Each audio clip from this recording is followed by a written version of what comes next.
So it doesn't feel like it's been several months, but here we are. Hey, it's Romania Black. And man, April doesn't feel like it was that long ago, but it has been about 3 months since season 4 of Bungo Stray Dogs ended. And this is maybe one of the quickest turnarounds I've had with the series. I'm like, what?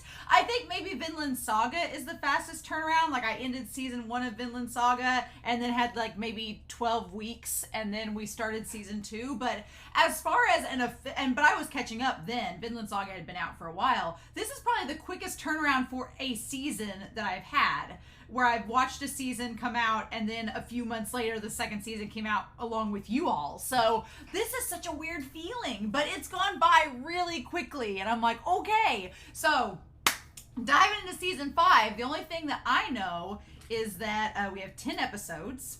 All right.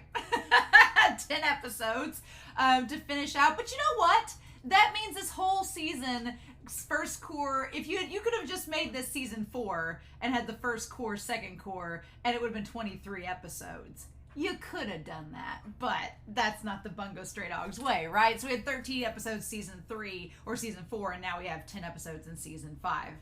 Okay. But I'm fine with that. I'm glad we didn't have to wait very long. I'm fine with it. It almost feels like they didn't get all of season 4 done, so they just split it and was like, eh. But I'm not going to complain. We could have had to wait a year.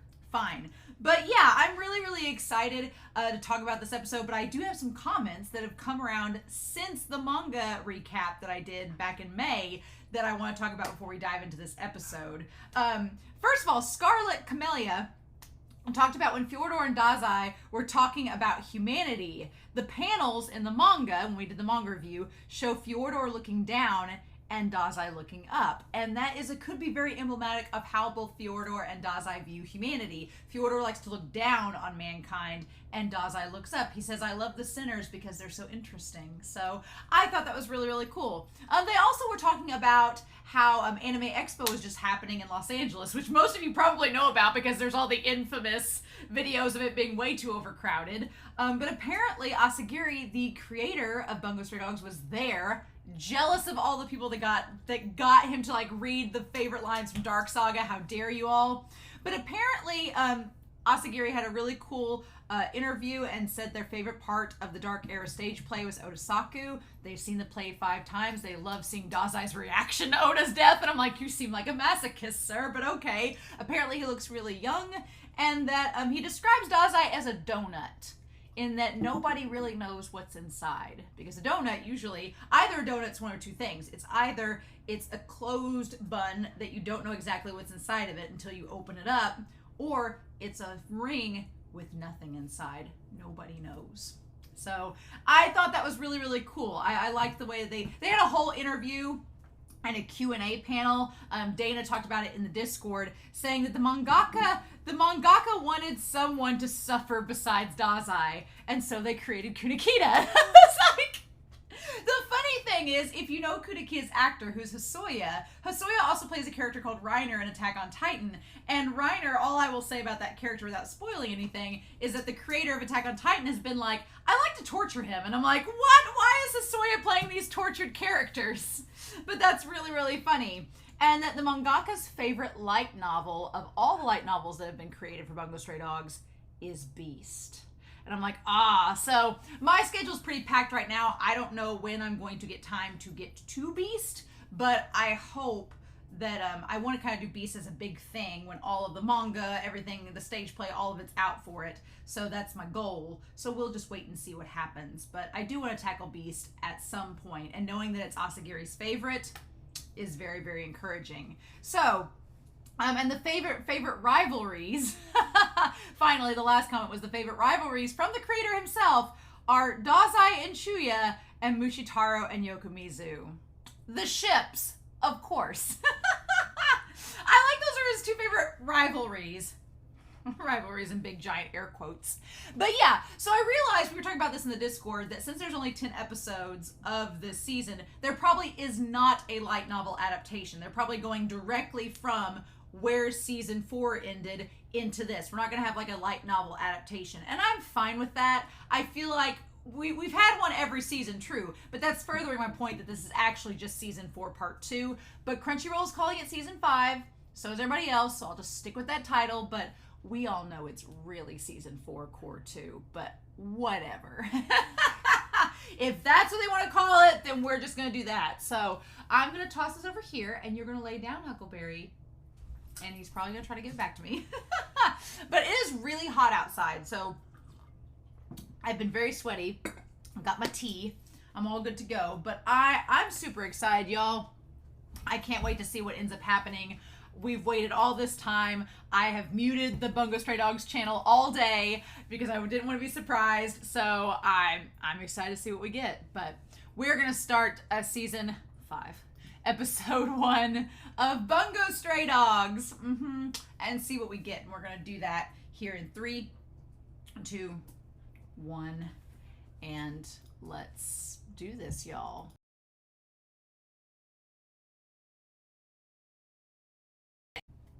It feels good to be back. Oh my god! I just was... I apologize, but the first like 2 minutes where Kunikita was back, I was like, oh, it's just Kunikita. We were just talking about it, so yeah, ha ha ha. And then it suddenly hit me, wait, he has no hands. Wait, we finally saw him after all of season 4. Wait, he's with Juno. Wait, what's happening? And it all hit me at once. And I was like, oh, because, you know, Kunikita is such a staple of the series, you just assume he's always going to be there. And so you forget that he's not been there the last half a season. And so you're like, oh no, there he is. Now, first and foremost, I'm going to say, I know that all y'all manga readers are probably going to be like, they left all of this stuff out. Don't spoil my good time. I'm having a good time with this episode. It is run and gun. They got 10 episodes to get stuff done. I am certain that the manga readers are going to be like, they cut this out, they cut that out, they just dumped all this out. It's fine. I'm going to go back through the manga when this season is over, and I'm going to go back through and check it out. So it's going to be okay. So please, in the comments down below, do not tell me what the manga has left out. I'm going to find out, and we're going to talk about it when we get there. But with that being said, you can definitely tell that there's stuff that they were just like, yep, this is the answer, here we go, because we've got stuff to do in this season. And I'm sure that does ruffle some manga readers' feathers, and I don't blame you at all, because you guys want this to be a good adaptation. But if I'm honest, I thought this was a really good episode. I really liked it. It was very fast-paced. I want more with many of the characters.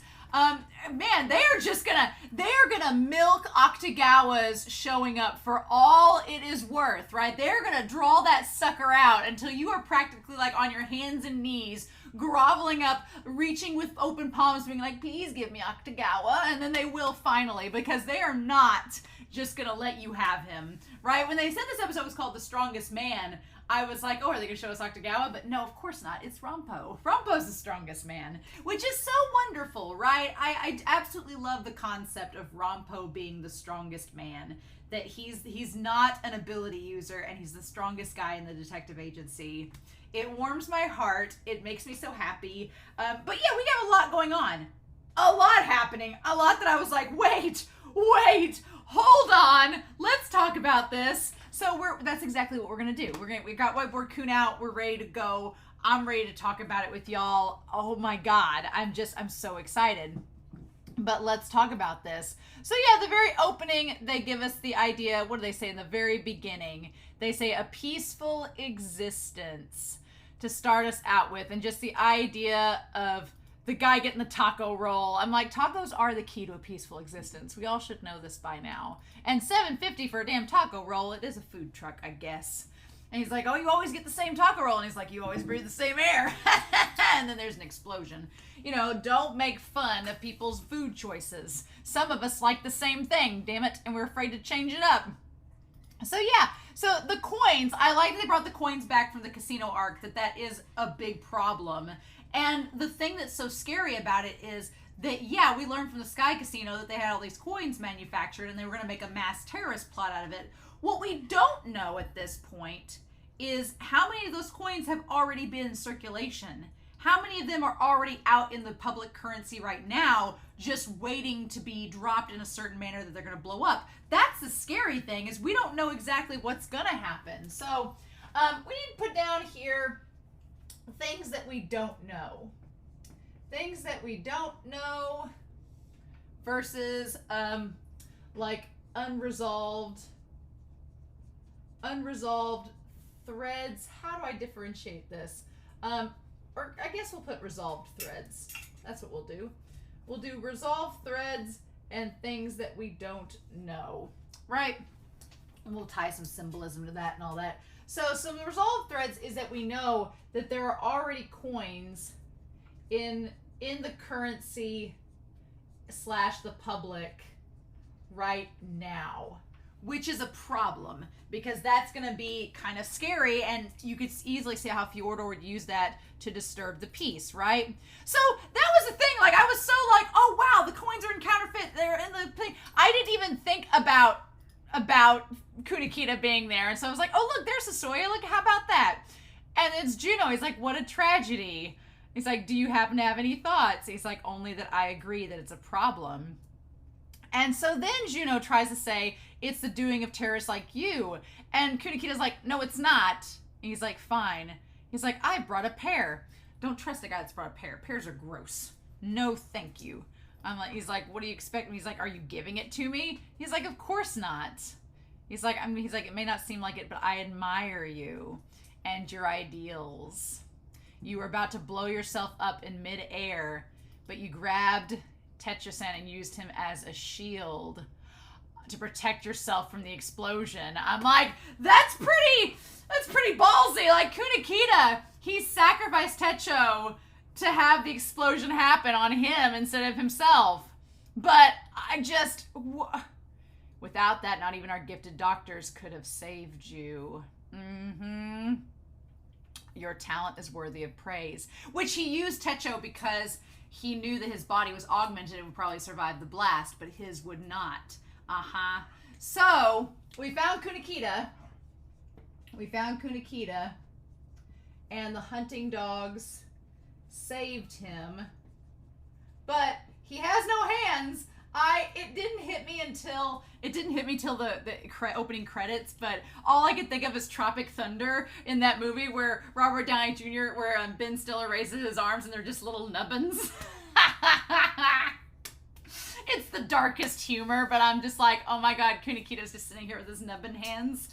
Here's the thing. Okay, Attack on Titan spoilers. Can we do Attack on Titan spoilers real quick? Because this scene is amazing for a number of reasons. One, because it's the voice actors for Eren and Reiner in the same position here, and they're in very similar positions of power. Two, because in a previous scene with Eren and Reiner's characters, who both these voice actors voice, Eren has no hands and he has nubbins, and Reiner's got him in a chokehold. And so it's just like the polar opposite reverse situation. It's freaking hilarious, and I can only imagine the voice actors getting together when they did this and was like, so here we are again. I love it! So yes, end of Attack on Titan spoilers. We're good. But yeah, just absolutely fascinating. So then, here's the kicker.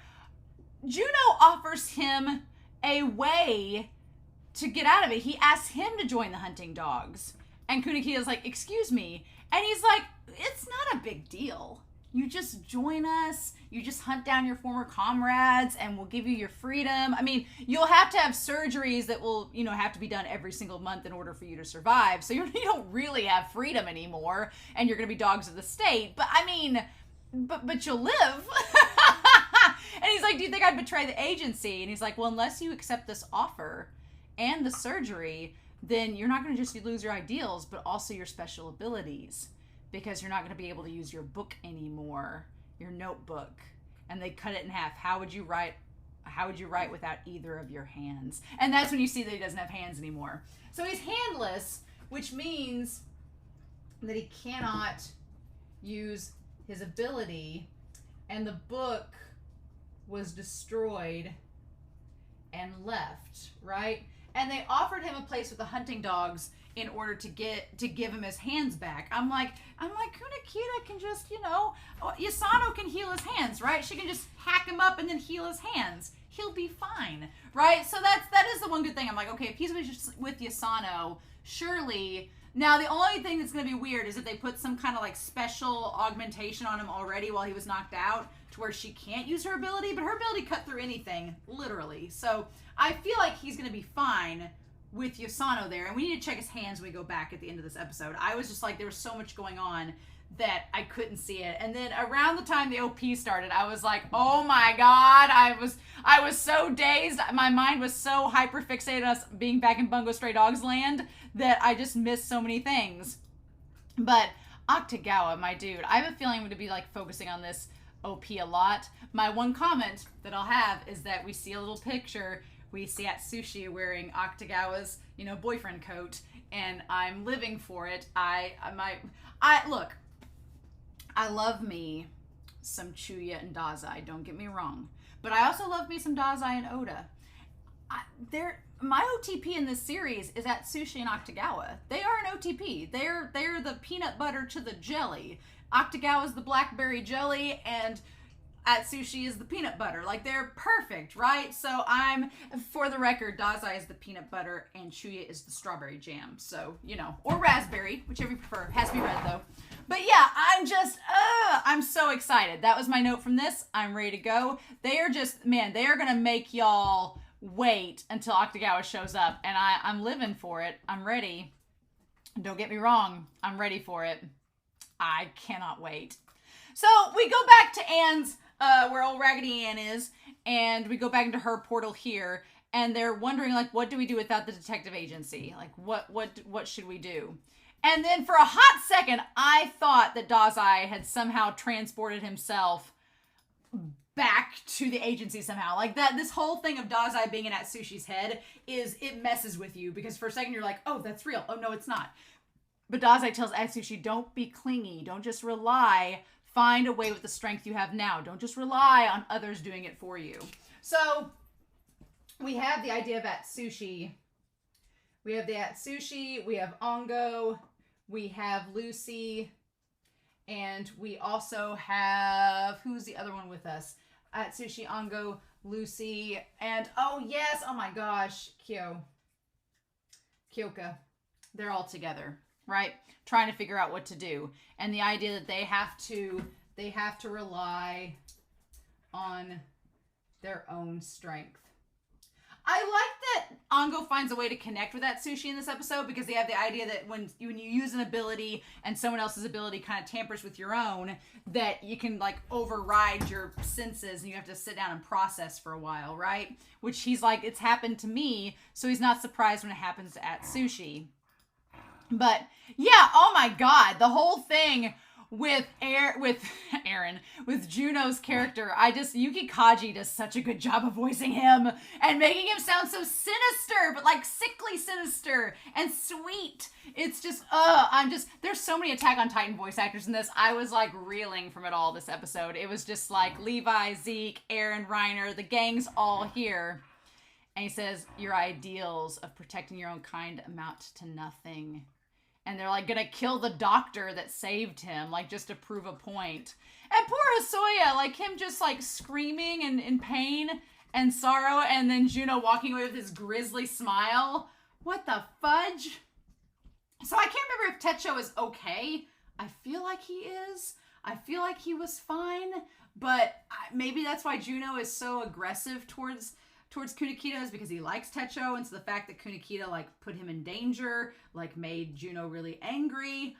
I don't know, but I feel like there's something to that, right? I feel like there's probably something to that. And so then we go to Sigma, sweet baby Sigma, who's been left with the creepiest babysitter alive, aka Nikolai. So we find out how Sigma was saved by Nikolai. And also how Nikolai saved himself. Which, you know what? That all makes sense. That all makes sense. The whole time I was like speculating, like, how did he survive? How did he do this? How did he save Sigma? But his whole thing is like, his whole ability is space manipulation. So, of course, he could do the trick where you saw a woman in half and you think that they've been separated, but they're really not. It was the trick all along. It's an illusion to make you think that. That is amazing. Yeah, it all makes sense now. The fact that his ability is tied to magic tricks, and that he saved Sigma using the rabbit out of a hat magic trick. He saved himself with the woman being cut in half trick. I kind of really love the idea that Nikolai's ability allows for these like magic tricks to happen. I'm waiting for him to just keep pulling out scarves, right? And balloons. So saved by Nikolai's ability, which also explains how he saved himself. Okay.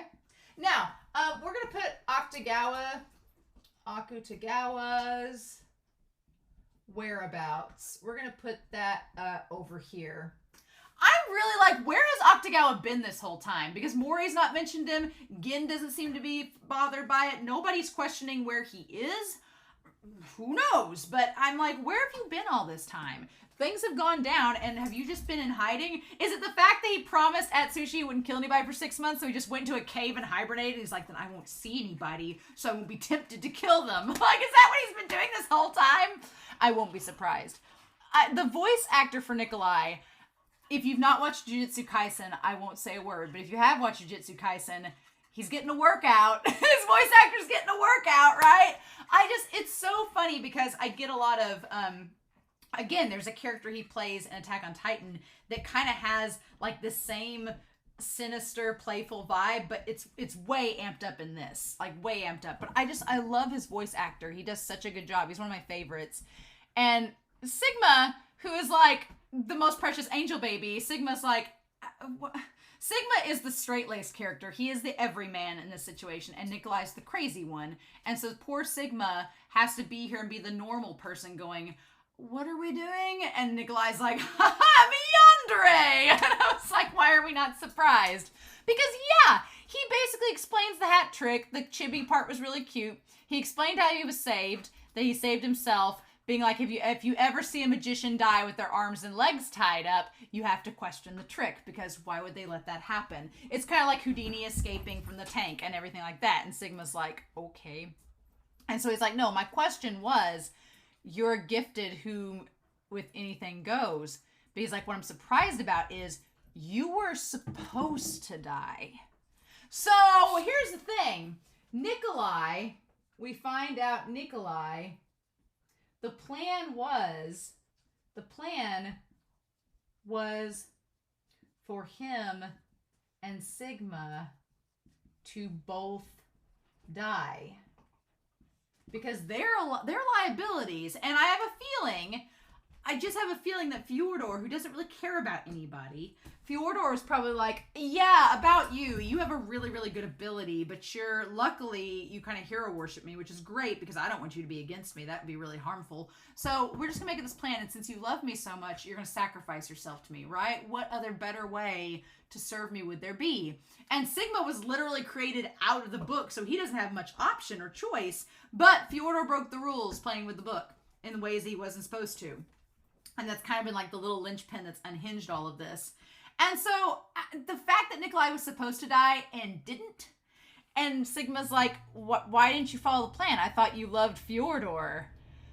And he's like, all in order to erase the real culprit of the scene and force the agency to go on the run. Yeah, Sigma's like, Fyodor wanted you to die because you're the witness. You're the one we can question. If the public finds out you're alive, it will make the agency innocent. So you're supposed to die. You have to make this work. So what's the deal? How are you still here? You agreed to that plan when you joined. And Nikolai's like, well, you are right. I did say that, but I'm a freaking liar. He's like, I did intend on dying so I could prove the existence of true free will. I didn't expect anyone else to understand that motive, but he did. Said, alas. And then we cut back to Fyodor, who's like, you resist God and fight to lose yourself. It's like, oh, that sounds like the perfect person I want to use. And Sigma's like, He says, I was awestruck. He saw the truth. Fyodor is the only person who understands me. My only friend. And Sigma's like, what am I, chopped liver? And it's like, oh, Sigma, I don't know if you want to be his friend because he's a freaking yandere. He's like, that's what I thought. And that's when I realized, because when he said that's what I thought, I was like, oh, well, Fyodor proved you wrong and you felt betrayed. No, he did not feel betrayed. Instead, he's like, if I killed this friend of mine, we'd be free even from the grips of our emotions. I'm like, oh no! So he's a freaking yandere. He's like, I'm gonna kill my love so we can be free together. And you know, Fyodor might be down for that. So, as messed up as Fyodor is, he's probably down for that. So, yeah, that may work out for them. You know what? Good for him. I'm rooting for you, Nikolai.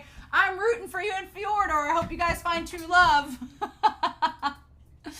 I'm sure my fear is that Sigma's just sitting there like, oh God, I'm stuck with this man. What do I do? I could prove that I'm truly a free bird. And Sigma's face is like, this man! I'm like, Sigma, someone save him! Someone protect this summer child. He's stuck with the crazies. He's like, I didn't ask for this. I was just born 3 days ago. And he says, I'll kill Fyodor.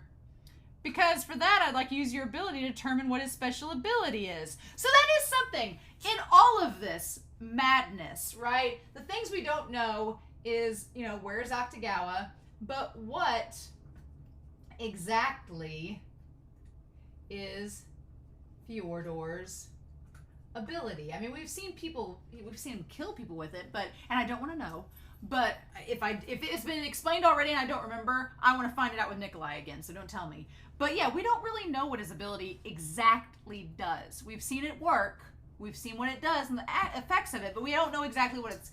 We know what it's called, but we don't know exactly how it ticks. Like, what is... Nikolai wants to find out what's the magic trick. What's the magician's trick? How does this work? What's the conditions for it? Is it something that even requires conditions? So how does this ability stack up? That's what he wants to know. Meanwhile, they think that Atsushi's out, and Ongo wonders if it's because of the bullet that hit Atsushi in the face. No, it wasn't that. It was just the shock of it all, like, put Atsushi, Atsushi.exe stopped working briefly. But Ongo was questioning whether the whole situation was like the virus and the cannibalism arc, and Ongo was about to shoot Kyoka and Lucy because he knew that he would lose to them in a fight. And he was ready to sacrifice them to try to prevent them from being in a situation that would be unfavorable. And so we know from Ongo, with Ongo's character, we have the idea that the lives of the many outweigh the few. What's interesting about that is, if you look at Dazai, I don't believe Dazai agrees with that. I believe Dazai's like, no, I would save the lives of the few over the many. I feel like Dazai doesn't want to sacrifice the many, but I don't know if Dazai would go to the links. I feel like if you had the agency versus the world, Dazai would choose the agency. I feel like that would be the case, whereas Ongo would choose the world. The question is, what would Oda choose? That's a hard question, because on the one hand, you think Oda would choose the few, but maybe it depends on the situation and who the few are. I don't know. I think it's fascinating, but it matches up with Ongo's character. And the funny thing is, he was about to shoot them both, and then Atsushi wakes up and he's like, oh, hey, guys! I was a little worried for a second. I was like, Ongo, don't do it. And then he puts the gun back, and Atsushi's like, no, I know where the page is. Sigma didn't want to talk about it. But he's like, what is your reason for being? And Sigma's like, you're a kind man, so I don't really know. And so he's been trying to process it, but he's like, the page is being held by the leader, Kamui. So we find out that we believe that the page is with Kamui, who is the leader. The fun thing is, I do like this episode does a bait and switch where you think that the leader is taking everybody out, and for a second I'm like, well, then why did he spare Kunikita? Why does he take Asano? Why didn't he just let them get killed? But when you find out that it's Rampo, you're like, oh, okay. Now, when they said they were taking the mask off for a second, I was like, they said, it's our strongest man in the agency. I was like, Kenji? He's the most physically strong, so why not? But no. And so we see what Kamui looks like. And the whole thing with Kamui is that he reminds me of a character off Mob Psycho 100 with the gas mask. Now, do we really think Kamui looks like that? I don't know. He's the leader over Fyodor, so what does that mean? What does that tell us? So yeah, and then Kunikita, we go back to him looking at the Book of Ideals and wondering what to do. And that's when he sees the sniper. Now, I love the subversion that we think the sniper was sniping after. We thought that it was going after Kunikita, but it was Poe shooting a door lock. For the record, Poe looked amazing with the hair slicked back and the glasses on. Him and Rompo, I want to see all the fan art of them. I want to see in the Discord all of the fan art of Rompo with his hair slicked back because he looked amazing. Him and Poe, best team. They left Carl at home because maybe Carl shot the sniper rifle. No, no. But they left him at home because it was not safe for a raccoon. No. But yeah, it needs to be said that if Poe was the one shooting, he's got some pretty damn good aim to be shooting that gun. I mean, that was Poe, right? And he shot the lock, and then Rompo came in with the gas mask. It should have been apparent because with Rompo, the suit and everything and the gas mask, it looked baggy. So I was like, is this person not as big as they think they are, or they seem to be? And it was Rompo, right? And so they're like, where do we need to go? He's like, we don't know. I don't know if it's because of the amount of information, but I can't get a clear picture in my head. And Ongo's like, yeah, I know how that goes. And so he's like, for example, some might process their memories in response to being stabbed or punched. So Ongo says, maybe we just need to get you roughed up and you'll remember where stuff is. Maybe we can do that. I like the idea of Lucy and Kyoka's response. Lucy says, oh, we'll pinch his cheeks, which is slightly painful, but not too painful. But Kyoka says, oh, we'll breathe on the back of his neck. That's not painful at all. And Ongo's like, oh, no, this is not good. These girls are too protective, which they are. Kyoka and Lucy are very protective of Atsushi. And so Ongo says, I'm going to use my ability to read Atsushi-kun's information. And then if you hurt me, my memories will be organized. And they're like, oh, well, that's it. We'll have Anne throw you against the wall. Or we'll stab you in the calf. And he's like, wow, that turned out instantly, you just quickly reversed that. Now you want to hurt me. So yeah, they've got to figure out the information. This doesn't sit right with me. I slam him against the floor, jab his eyes, fling him around, kick him. And then he has the knife coming out. What the fudge was with the knife coming out of Atsushi's head? That seemed like it was figurative, but it looked like it really happened. So what's the deal? Why was that? He was like, what happened there? And he's like, what was that? Was it bloodlust? Someone wants to kill me. And then he's like, Kamui's information. I know where Kamui-san is. Okay, he's in the middle of an assassination. So, okay, what we don't know is where Kamui really is. Was he assassinating someone?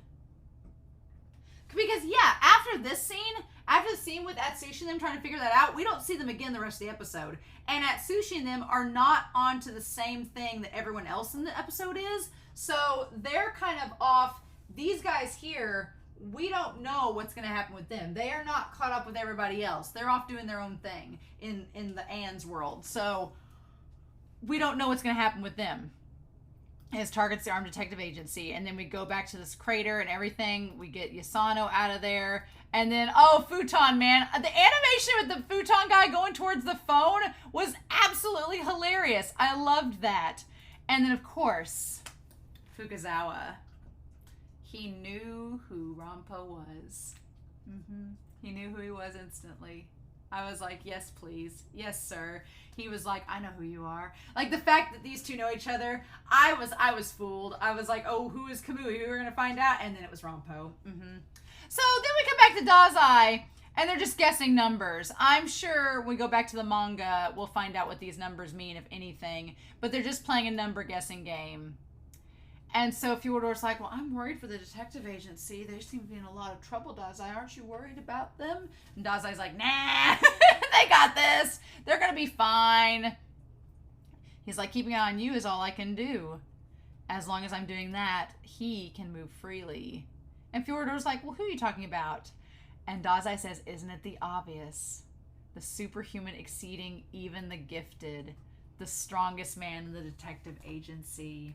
That should have been the moment he said exceeding the gifted. It should have been apparent that it was Rompo, right? Because the strongest man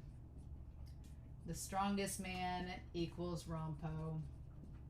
And I love that Dazai says that about him because it's total polar opposite of Fyodor. Fyodor, for all that he hates the gifted and for all that he wants them destroyed, he is so elitist about the common folk being the weak. Whereas Dazai's like, no, Rompo's the strongest because he doesn't have a gift, because he's just that good.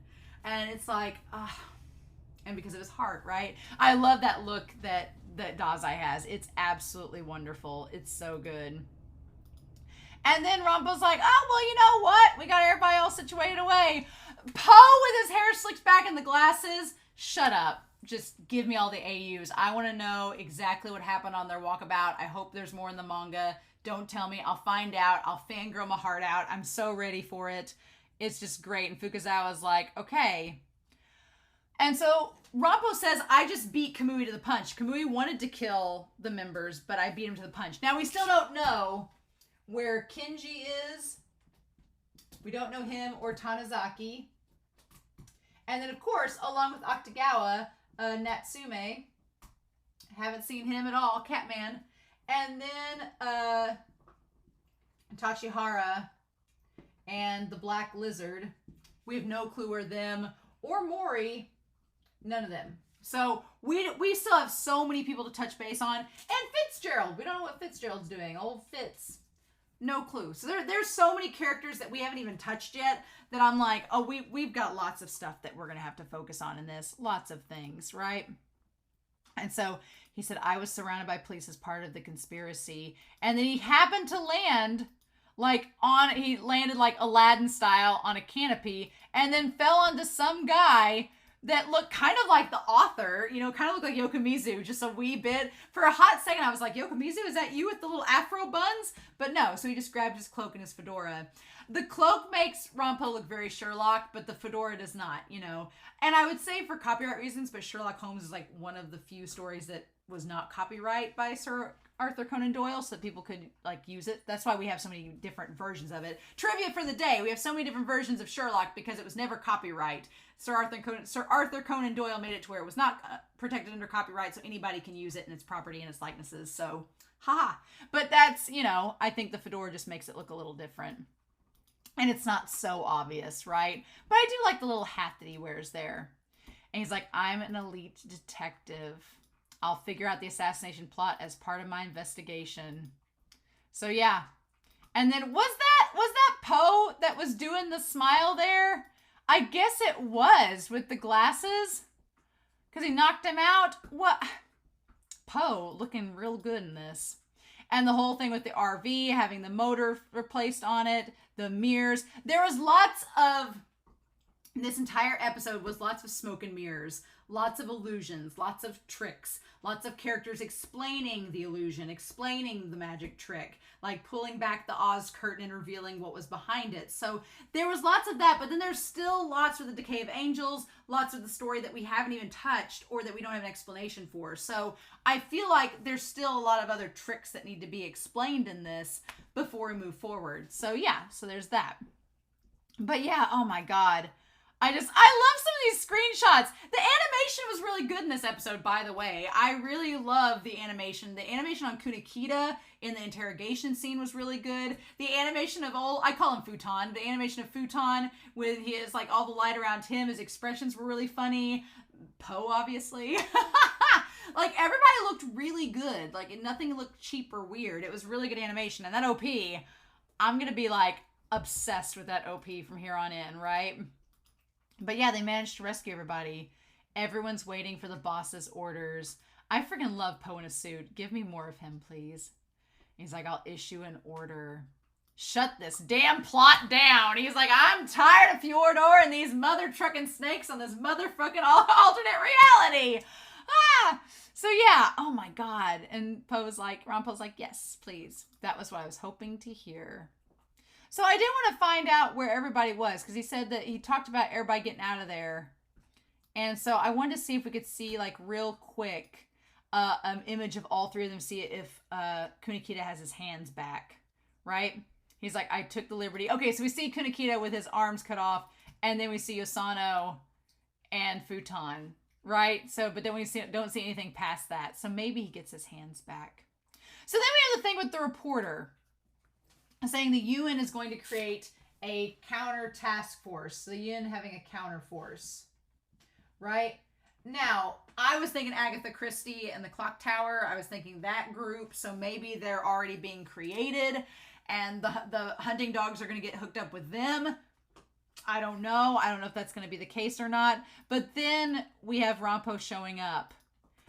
And he has, like, the video and he has the documents that he's made copies of.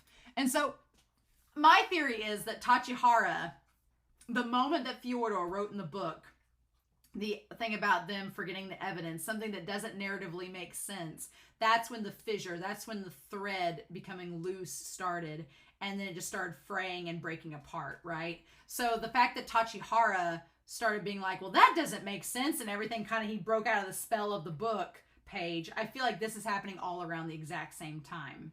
And maybe that's the thing. This was all happening around the exact same time of that, and here we are. So yeah, I feel like it's a good thing that Ron Poe and Tachihara and them saw through everything. They realized that the documents were in the trash. They'd thrown them away because of the page. And the actual attackers have written on the page, do not question the fact that the armed agency is guilty. Which you can't do that with people in their free will, right? He's like, it should be about time now. And then everything comes back in. And what I love about this scene, as corny as it may seem, what I love about it is that thematically it ties up so well. Because you have Ron Poe saying, you know what? Fjordor doesn't think about people and how they make connections with other people. Fjordor's a loner. He doesn't think about the connections that people make with one another and how those connections have power. And so he's like, everyone in this room, there's at least one detective that I have had a connection with, that I have helped save. And the detective that goes running, like, out into the corridor, he was the guy from the opening of season 4. He was one of the early detectives then, right? So he's been connected with Ron Poe all along. So he's just like, oh my God. So I love it that you have Fjordor, who doesn't understand connections people have and the bonds that people have. Fjordor does not understand the power of the Nakama. And Ron Poe has come to understand how he can use the power of the Nakama, right? So he's like, I've rescued tens of thousands of people through my cases. He's like, I've helped so many police. He's like, you think that out of all this, that there would be people that would doubt my innocence. I love it. It's so good. It's great. And the one guy like hesitates with the gun because he like looks at him being like, I saved you, right? He's like, there's all these people whose lives I've saved. And he asks them to think, like, use your brain and think. Look with your own eyes, and it should be obvious. Use your soul, if not your eyes. It's quite easy to become an excellent detective. Oh my God, I love it. And yeah, the idea that Ron Poe's like, I don't have any special abilities. I'm just a good detective. I really liked this episode. I liked it a lot. It was like, for being an opening episode to come back as the season premiere, there's a lot of shock and awe. There's a lot of good things. But the thing that's so exciting is that it's like, okay, so we solved a lot of things, but now we have lots more questions. So I guess if we're going to put everybody in corners, we still have Dazai and Fjordor over here in this space. And then we have Atsushi, Ongo, Lucy, and Kyoka over here in this space. And then we have Sigma and Nikolai over here. Yasano and Kunikita and Fukazawa and Futon Man are back here, and they're near Rompo and Poe. We still don't know about Fitz and Louisa, what they're doing. We know that somewhere Hawthorne is off doing his thing. I'm assuming Fritz and Louisa, Fitzgerald and them are next to Atwood. And then Octagawa is somewhere. The Black Lizard and Mori are somewhere. And then Kenji and Tanizaki are somewhere. And Natsumi is somewhere. And the other Decay of Angel members are somewhere. So everybody's still like all over the board. Oh yeah, and the hunting dogs are somewhere. So I did show that I think we're getting flashback with the leader of the hunting dogs and Fukazawa, which I'm excited about. But yeah, so everybody's still all over the map. We just checked off where these guys are, where these guys are, where these guys are, where these guys are, and that's it. So we've checked in where 4 of the parties are.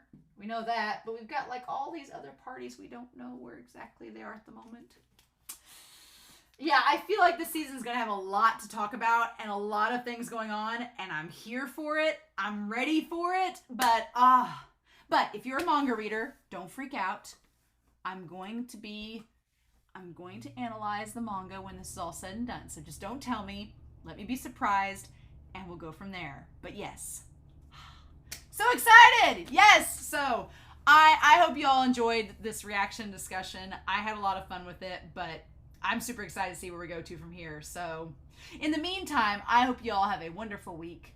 Please stay safe, take care, and yeah, y'all, Bungo Stray Dogs is back, baby, and I'll see y'all again soon. Bye!